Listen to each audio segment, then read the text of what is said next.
A'udzu billahi minasyaitonir rajim. Bismillahirrahmanirrahim. Innal hamdalillah nahmaduhu wa nasta'inuhu wa nastaghfiruh wa na'udzu billahi min syururi anfusina wa min sayyiati a'malina. Man yahdihillahu fala mudhillalah wa man yudlilhu fala hadiyalah. Asyhadu an la ilaha illallah wahdahu la syarikalah wa asyhadu anna Muhammadan 'abduhu wa rasuluhu wa khaliluhu wa habibuh.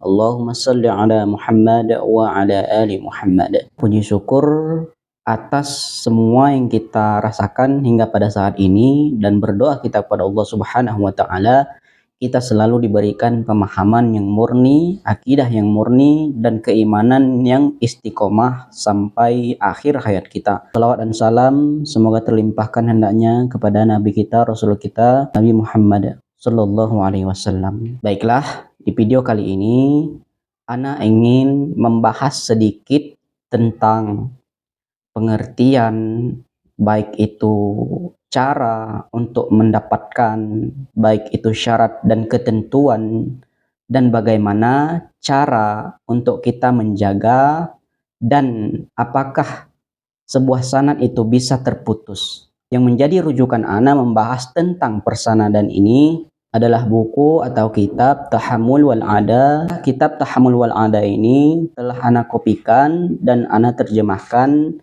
sebagian menjadi bahasa Indonesia agar mudah kita untuk memahaminya. Kitab ini akan membahas pengertian tentang sanad sebelum mewarisi sanad ilmiah, khususnya sebelum mewarisi keilmuan ilmiah khususnya di bidang Al-Quran yang merupakan wajib hukumnya bagi kita untuk mempelajarinya, dan keilmuan muamalah yang lainnya yang merupakan itu bersumber dari sanad atau sumber keilmuannya itu memiliki sanad. Baiklah, langsung saja ke pengertian sanad atau isnad dan matan. Sanad secara bahasa adalah sandaran. Menurut istilah adalah jalan yang menyambungkan kepada matan atau silsilah keilmuan antara murid dan guru yang tersambung kepada sumber ilmu itu sendiri.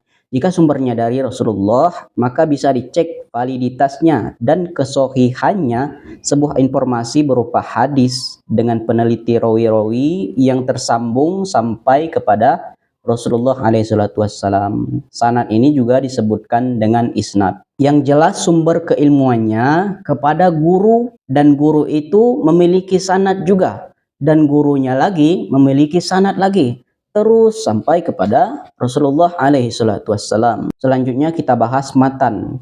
Matan secara bahasa adalah punggung jalan, sedangkan menurut istilah adalah bunyi atau kalimat yang menjadi isi riwayat, apakah berupa ucapan, apakah berupa perbuatan, ataupun ketetapan yang sebagainya yang bersumber dari Rasulullah SAW atau dari guru-guru yang memiliki standar sanad. Sanad ini terdiri atas dua unsur.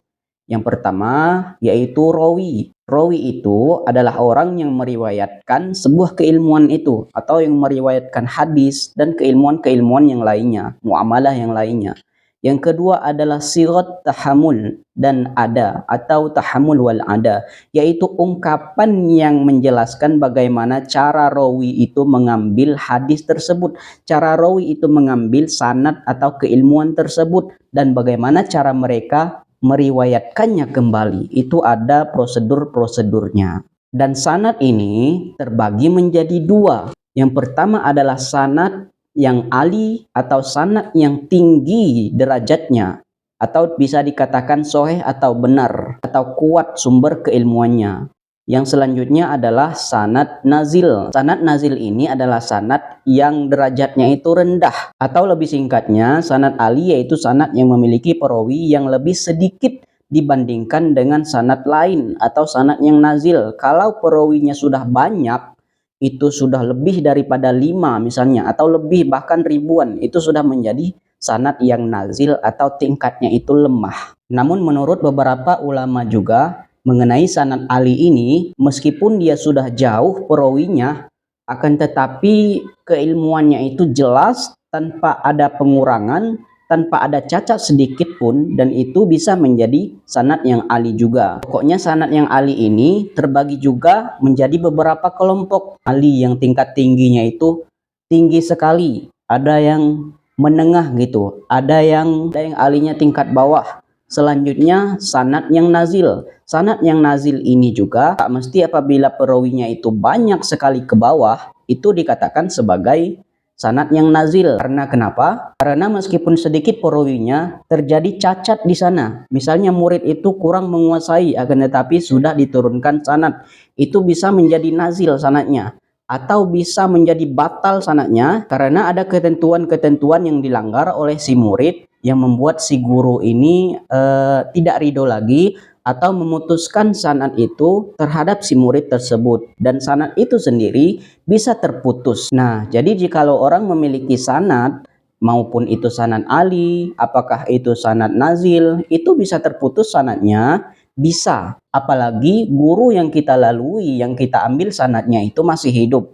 Itu butuh penjagaan yang maksimal dan ketentuan-ketentuan tertentu yang harus kita jaga antar hubungan kita sebagai murid dan guru. Meskipun guru kita itu tukang bakso, kita ini sudah banyak ilmunya gitu. Apapun kata guru itu kita tinggalkan semua. Apapun kata Amirul Mukminin kita tinggalkan semua. Apapun kata guru kita, tidak kita iakan atau kita langgar. Atau kata Amirul Mukminin kita yang mengajarkan sanad kepada kita, atau pemimpin-pemimpin kita sanad ini, apabila kita mengambil suatu sanad itu secara berkelompok, apabila ditunjukkan amir di sana, itu harus kita patuhi karena berita dari si amir ini tersebut itu tersambung lagi ke guru-gurunya. Pasti sudah ditanya. Gurunya itu menanyakan lagi ke guru-gurunya yang bersanad itu, oh kamu tidak boleh begini misalnya. Dan itu kita sebagai murid yang paling bawah, sebagai anggota, kita harus mengiyakan atau manut terhadap ucapan dari Amirul Mukminin tadi.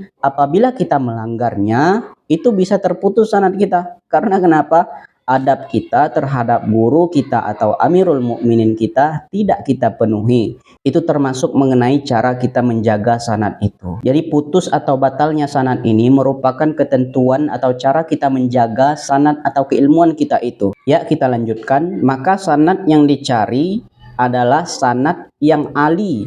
Ini menurut para pemahaman salafus soleh dan para ulama terdahulu. Yang kita dianjurkan untuk mengambil sanad itu adalah sanad yang ali, yang tinggi atau yang betul-betul kuat sumber keilmuannya, bukan sanad yang nazil sebagaimana Imam Ahmad bin Hanbal mengatakan, "Thalabul isnadil ali sunnah ammal salaf." Apa artinya? Mencari sanad yang ali itu sunnah daripada salaf kita, menjadi sunnah oleh para salafus soleh terdahulu. Jadi itu yang kita ikuti sekarang ini, salafus soleh. Terus faedah dalam menjaga sanad di zaman sekarang, usaha mendapatkan sanad ali di zaman sekarang itu mendapatkan faedah yang sangat besar sekali dan banyak manfaatnya. Salah satunya membiasakan diri ittiba kepada salafus soleh dan para ulama setelahnya, termasuk mengikuti metode mereka dalam menuntut keilmuan yang bersumber dari sanad atau sumber keilmuannya itu. Dua, melanjutkan sunnah salafus soleh, menuntut ilmu sesuai sanad yang ali itu merupakan jalan dari para ulama-ulama soleh terdahulu yang harus kita ikuti dan merupakan sunnah dari Rasulullah alaihi salatu wassalam. Terus mendapatkan barokah sanad berupa doa-doa dari Rasulullah alaihi salatu wassalam. Jadi Rasulullah itu mendoakan orang yang senantiasa mendapatkan sanad, baik dari keilmuan Al-Quran, hadis, dan muamalah-muamalah yang lainnya. Sebagaimana di dalam surat Al-Hijr ayat 9. Inna nahnu nazzalna dzakara wa inna lahu lahafizun. Apa artinya? Sesungguhnya kamilah yang menurunkan Al-Quran itu dan pasti kami pula yang menjaganya. Ini Allah sendiri yang mengatakan. Di dalam Al-Quran maupun As-Sunnah, keduanya akan dijaga oleh Allah Subhanahu wa Ta'ala sampai hari kiamat. Jadi ilmu-ilmu yang merupakan bersumber dari Al-Quran dan sunnah-sunnah yang telah diajarkan Rasulullah itu akan murni terjaga sampai hari kiamat. Siapa yang akan meneruskan ini? Ya kita-kita, para salafus soleh, para imam-imam Al-Quran atau imam-imam hadis yang merupakan ilmunya tersambung terus guru-guru kita yang memiliki sanad, terus kita ini yang menuntut ilmu, yang mempelajari ilmu itu kepada orang yang bersanad atau kepada guru yang bersanad. Selanjutnya mencegah manusia berkata semaunya, sebagaimana dikatakan oleh Abdullah bin Al-Mubarak rahimahumullah, yang dikutip dalam Muqaddimah Sahih Muslim mengatakan, ini adalah hadis riwayat Muslim. Al-isnadu minad dini walaula isnad laqala man syaa ma syaa. Apa artinya?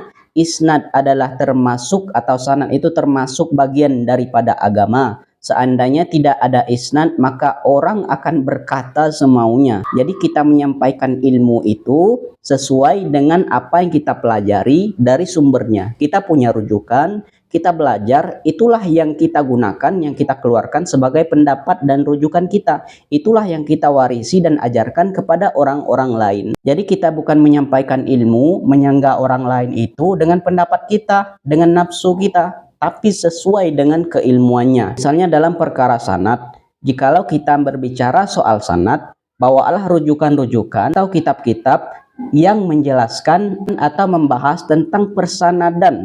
Jadi bukan kita menyangga dengan kitab lain. Misalnya dalam kaidah sanad, kita membahasnya ya kitab-kitab yang mencakup tentang sanad. Bukan kitab yang mengenai Al-Quran, bukan kitab-kitab hadis, bukan kitab-kitab fikih, tetapi yang menjadi rujukan kita itu adalah kitab-kitab yang memang bersumber untuk membahas isnad saja, dan kitab itu bersumber dari mutaqaddimin atau orang-orang soleh terdahulu atau ulama-ulama soleh terdahulu. Misalnya Tahammul wal Ada ini, dan ana pun mendapatkan sanad atau ijazah mengenai tahammul atau kitab Tahammul wal Ada ini yang bersumber dari guru-guru yang bersanad. Itu bukan hanya sekedar mencari, banyak waktu dan harta yang ana korbankan, banyak persyaratan atau ketentuan-ketentuan tertentu yang harus kita jaga agar kemurnian sanad ini terjaga antar murid dan guru. Jadi untuk tahammul wal ada ini atau cara kita mendapatkan ilmu yang bersanad itu ada beberapa macam dan beberapa unsur yang harus kita lalui, yaitu cara mengambil dan meriwayatkannya. Tahammul dikelompokkan dalam beberapa macam. Yang pertama, tahammul tafsil bil musyafahah. Itu terdiri dari as-sama. Yang kedua adalah qiraah atau al-qiraah. Yang ketiga adalah hadoro atau hadir. Jadi untuk mengambil sanad atau keilmuan yang bersumber memiliki sanad itu, artinya adalah as-sama, yang mana ada guru menjelaskan. Keilmuan itu berupa perbuatan, berupa ucapan, dan sebagainya. Ia praktekkan kepada murid, ia perdengarkan di depan murid tersebut. Itu namanya as-sama. Selanjutnya al-qiraah. Al-qiraah ini adalah murid itu membacakan atau mempraktekkan ilmu yang telah diajarkan oleh sang guru sampai keilmuannya itu layak dibilang itu tuntas atau di atas KKM lah dianggap oleh gurunya.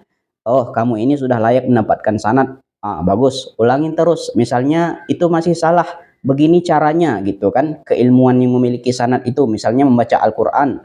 Bukan begitu, tapi begini. Bukan tapi gitu kan. Itu ibaratnya dalam keilmuan Al-Quran. Begitu juga dengan keilmuan-keilmuan yang menyangkut yang lainnya. Itu sampai mahir murid itu, baru kita mendapatkan sanad dari guru kita. Itu disebut dengan qiraah, yang mana murid mempraktekkan kepada guru. Yang ketiga adalah hadir atau hadoro, yang mana antara guru dan murid itu harus sama-sama hadir. Jadi ketiga inilah sumber sanad itu bisa dikatakan sebagai ali. Ada as-sama, ada qiraah, ada hadoro.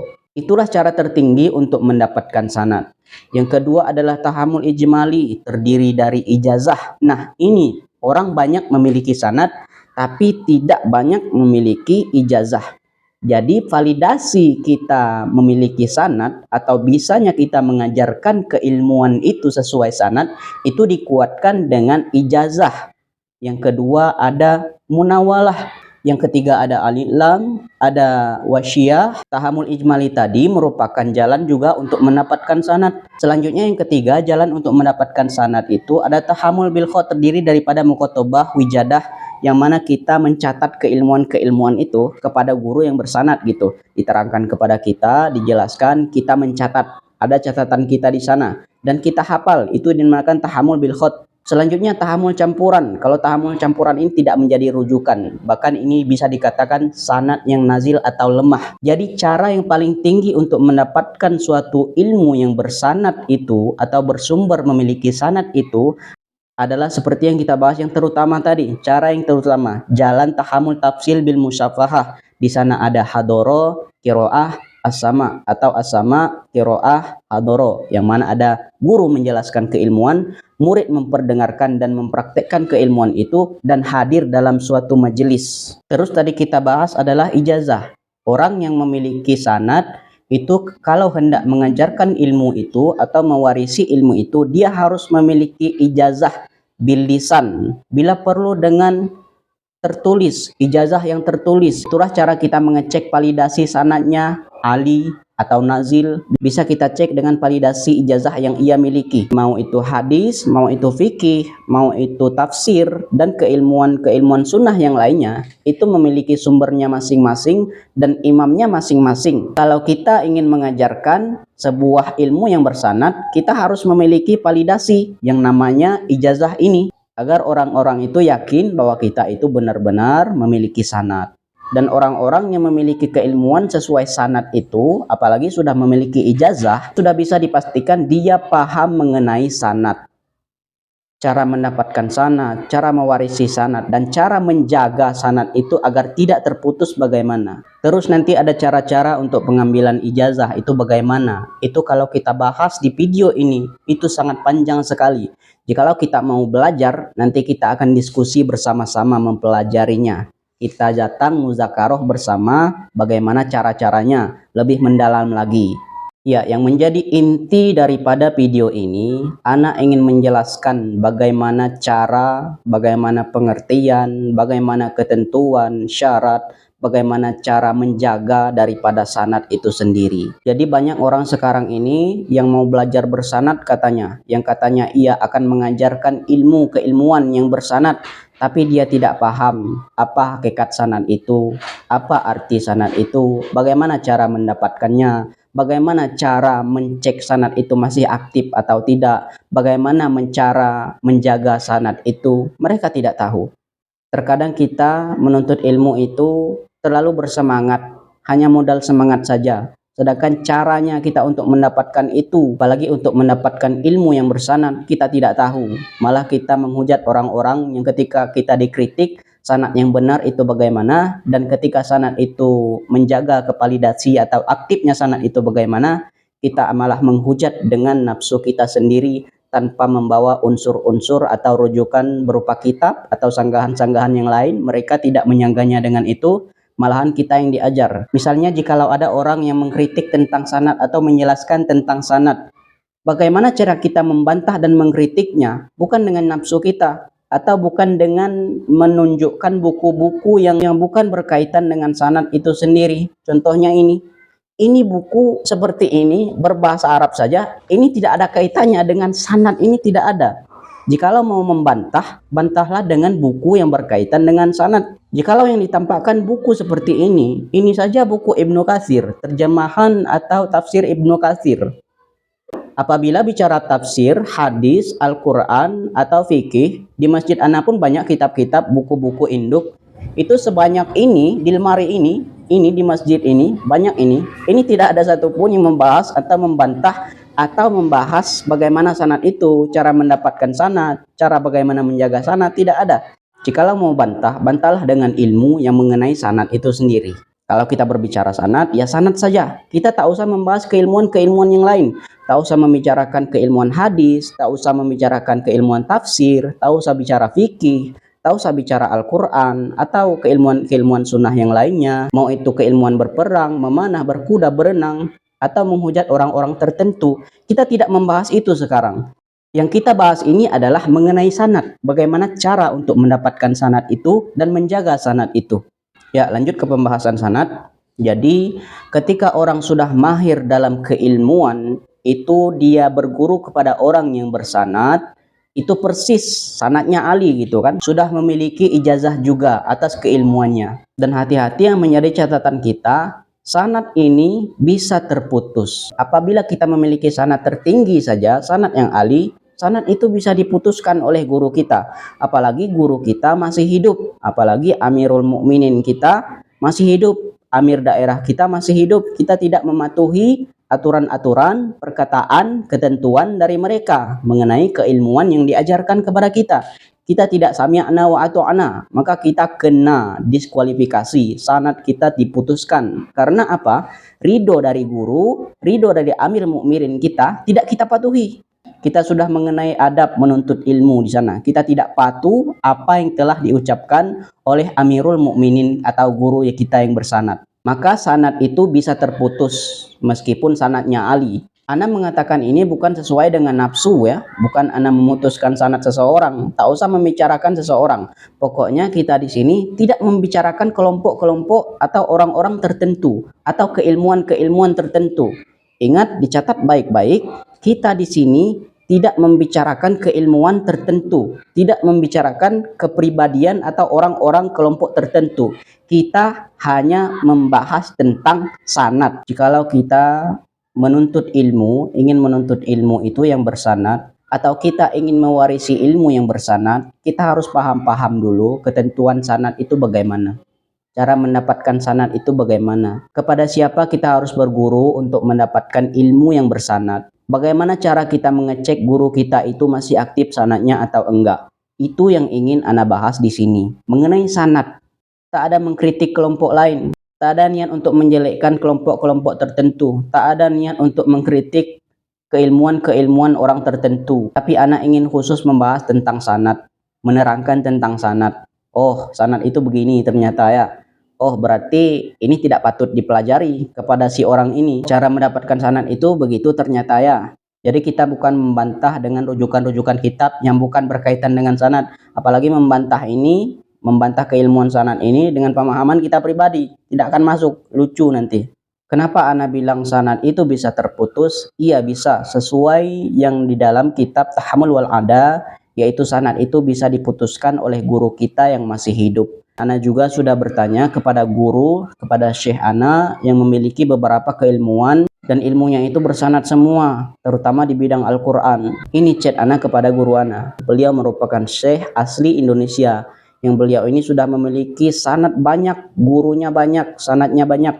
Beliau mendapatkan ilmu dari Madinah, dari Mesir, dan berbagai tempat lagi. Beliau ini adalah seorang penuntut ilmu. Begitu Ana tanya, Syekh izin bertanya, apakah sanad itu bisa terputus karena problematika atau permasalahan antar murid dan guru, sehingga guru itu memutuskan sanad itu. Apakah bisa sanad itu terputus? Ana tanya begitu. Apa kata Syekh tersebut? Bisa Ustadz.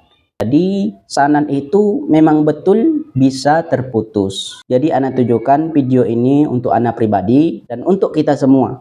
Semoga bermanfaat video ini untuk umat.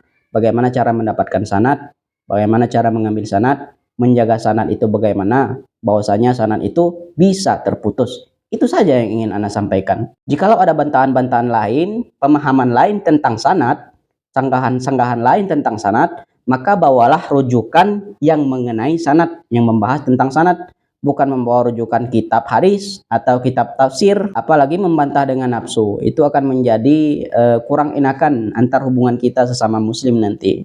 Jadi tak cukup kita menuntut ilmu itu hanya dari dalil-dalil yang masih baku. Misalnya, aqimus sholah, dirikanlah sholat. Sholat yang bagaimana? Misalnya dalam perkara fikih sholat. La sholata man lam yakro bifatihatil kitab. Belum sah sholat seseorang sebelum ia membaca surah Al-Fatihah. Ya, surah Al-Fatihah yang seperti apa? Tidak ada disebutkan di kitab fikih itu. Di mana disebutkannya? Di karangan Imam Ibnu Al-Jazari dalam kitabnya Thaibatun Nasr. Bahwasanya ada ketentuan-ketentuan tertentu ayat Al-Quran itu sah dibaca atau tidak. Itu harus memiliki keilmuan yang jelas. Jikalau ada sanggah-sanggahan, silakan menyanggah dengan ilmu. Jikalau ada kehilapan atas video ini, itu datangnya dari Ana. Apabila ada kebenaran, itu hanya dari Allah Subhanahu wa Ta'ala. Jangan melihat orang yang menyampaikan ilmu itu dari profesinya, atau dari umur, atau dari usianya. Ya, sebagai penutup, jadi kita sebagai seorang penuntut ilmu, atau orang yang menyebarkan ilmu, sesuai sanad, ingin mencari ilmu sesuai sanad, ingin menyebarkan ilmu sesuai sanad, itu kita harus lihat dulu kita ini memiliki sanad atau tidak. Apakah kita menuntut ilmu kepada orang yang tepat? Apakah kita menuntut ilmu kepada orang yang sanadnya ali, ataukah sanadnya nazil, ataukah sanadnya terputus? Dan itu kita sebagai muslim hanya mengingatkan mengenai sanad itu begini. Jikalau mereka ingin belajar ilmu dengan sanad yang ali, maka itu sangat dianjurkan, merupakan sunnah dari Rasulullah. Jikalau mereka ingin belajar sanad yang nazil, yang lemah, ya silahkan. Jikalau mereka ingin menuntut ilmu bersanad dengan sanad yang terputus, ya itu terserah kepada mereka. Seperti itu, tidak ada larangan-larangan atau menjelekkan kelompok tertentu. Silakan belajar, terserah. Mau kita belajar kepada guru yang bersanadnya ali atau nazil atau terputus, yang penting kita harus paham dulu. Oh, sanad itu begini. Oh, sanad itu bisa terputus. Oh, cara menjaga sanad itu seperti itu, dengan adab-adab, ada ketentuan-ketentuannya. Yang penting kita tahu dulu, jangan kita nanti asal komen dan asal menyebarkan ilmu. Modal menuntut ilmu itu dengan semangat saja tidak cukup sebatas itu. Kita harus paham dulu pengertian daripada sanad itu. Nah, jadi jikalau kita sudah paham, maka terserah kita lagi. Kalau kita mau belajar bersanad kepada guru yang sanadnya ali, ya alhamdulillah itu merupakan suatu sunnah. Kalau kita mau belajar kepada guru yang sanadnya rendah atau lemah atau nazil, ya silahkan, terserah mereka. Apabila kita ingin belajar kepada guru yang sanadnya sudah terputus, ya itu terserah mereka juga, terserah kita juga. Itu kembali ke diri kita masing-masing, asalkan kita paham dulu apa itu sanad. Bagaimana sanad itu? Ya, wallahu a'lam bishawab. Assalamualaikum.